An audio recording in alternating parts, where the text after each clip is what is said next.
வணக்கம், நான் வினிகார்டன் கௌரி. இன்றைக்கி எம்ஜி கிச்சனில் டீ டைம் ஸ்நாக்ஸாக கொழுக்கட்டை செய்ய போகிறோம். இந்த கொழுக்கட்டை பார்த்திங்கன்னா இந்த சீசனில் கிடைக்கக்கூடிய பழத்தை வச்சு தான் நம்ம செய்ய போகிறோம். இது பார்த்திங்கன்னா நல்லா சாஃப்டாகவும் இருக்கும், டேஸ்ட்டாகவும் இருக்கும். வாங்க இது எப்படி செய்யுதுன்னு பார்க்கலாம்.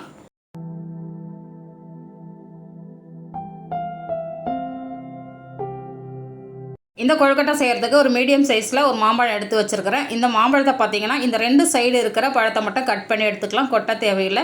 இந்த மாதிரி சின்ன சின்ன பீஸாக கத்தியில் கோடு போட்டுட்டு நம்ம ஒரு ஸ்பூன் வச்சு எடுத்தோம்னா அந்த சதைப்பகுதி மட்டும் நம்ம வெளியில் எடுத்துடலாம். இப்போ பாருங்கள், இந்த மாதிரி எடுத்திங்கன்னா ரொம்ப ஈஸியாக வரும். இதே மாதிரி இன்னொரு பாதி மாம்பழமும் கட் பண்ணி எடுத்து வச்சுருக்கோம் பாருங்கள்.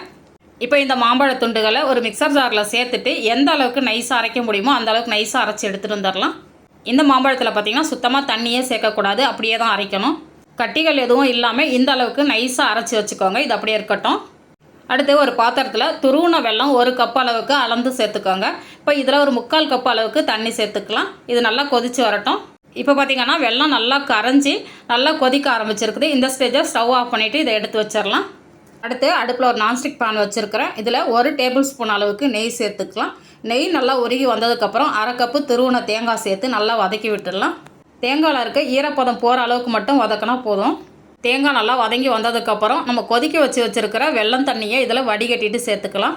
வெள்ளத்தை எப்போவுமே வடிகட்டி சேர்த்துக்கோங்க, அதில் எவ்வளோ மண் இருக்குது பாருங்கள். இந்த வெல்லம் தண்ணி கொஞ்சம் கொதிக்க ஆரம்பிச்சதுக்கப்புறம் 1 சிட்டிகை அளவு மட்டும் உப்பு சேர்த்துக்கலாம். இதில் நான் ஏலக்காய் தூள் சேர்க்கலை, நீங்கள் வேணும்னா சேர்த்துக்கோங்க. இப்போது நம்ம அரைச்சி வச்சுருக்கிற மாம்பழத்தை இதில் சேர்த்துடலாம். மிக்சர் ஜாரில் நல்லா கை வச்சு தொடச்சி இதில் போட்டுக்கோங்க. அடுப்பை லோ ஃப்ளேமுக்கு மாற்றி வச்சுட்டு நல்லா கலந்து விட்டுக்கிட்டே இருந்தீங்கன்னா மாம்பழத்தோட பச்சை வாசனை போயிட்டு இந்த அளவு கலர் சேஞ்ச் ஆகி வரும். அடுத்து வெல்லம் எடுத்த அதே கப்பில் 2 கப் அளவுக்கு வறுத்த பச்சரிசி மாவு சேர்த்துருக்கிறேன். அடுப்பு லோ ஃப்ளேம்லேயே இருக்கட்டும், கைவிடாமல் இந்த மாதிரி கலந்து விடுங்க. மாவு பார்த்திங்கன்னா வீட்டில் இருக்கிற இடியாப்ப மாவு எடுத்துக்கலாம், இல்லாட்டினா கடையில் இருந்து வாங்கின மாவாக இருந்தால் கூட யூஸ் பண்ணிக்கலாம்.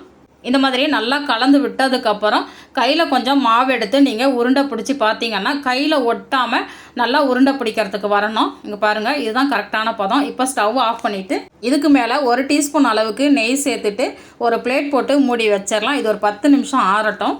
இந்த சூட்லேயே மாவு கொஞ்சம் வெந்து நல்லா சாஃப்டாகும். இப்போ ஒரு 10 நிமிஷம் ஆகிடுச்சு. ஓப்பன் பண்ணிவிட்டு இந்த மாவை வேற ஒரு பாத்திரத்துக்கு மாற்றிக்கலாம். மாவு பார்த்திங்கன்னா ரொம்பவும் ஆறிடக்கூடாது. ஓரளவுக்கு சூடாக இருக்கும்போதே வேறு ஒரு பாத்திரத்துக்கு மாற்றிட்டு இந்த மாதிரி கை வச்சு நல்லா சாஃப்டாக பிசைஞ்சிக்கணும். இப்போ பாருங்கள் எந்த அளவுக்கு சாஃப்டாக பிசைஞ்சு எடுத்துருக்கோம் பாருங்கள். இப்போ இந்த மாவுலேருந்து கொஞ்சமாக எடுத்துகிட்டு நம்ம உருட்டிக்கலாம். உங்களுக்கு எந்த ஷேப்பில் வேணுமோ அதுக்கேற்ற மாதிரி உருட்டி எடுத்துக்கோங்க.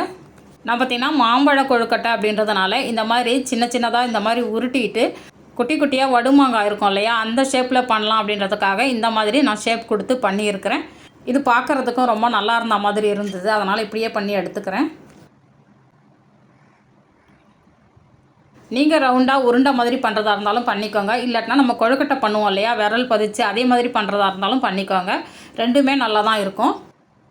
இப்போ பாருங்கள், நான் எல்லா மாவுமே இந்த மாதிரி வடுமாங்காய் மாதிரி பண்ணி வச்சுருக்கேன் பாருங்கள்.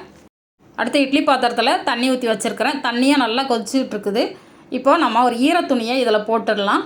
அப்படியே வச்சிங்கன்னா உங்களுக்கு தட்டில் கொஞ்சம் ஒட்டும், அதனால் துணி போட்டுக்கோங்க. இப்போ நம்ம பிடிச்சி வச்சுருக்கிற கொழுக்கட்டையை இதில் சேர்த்துடலாம்.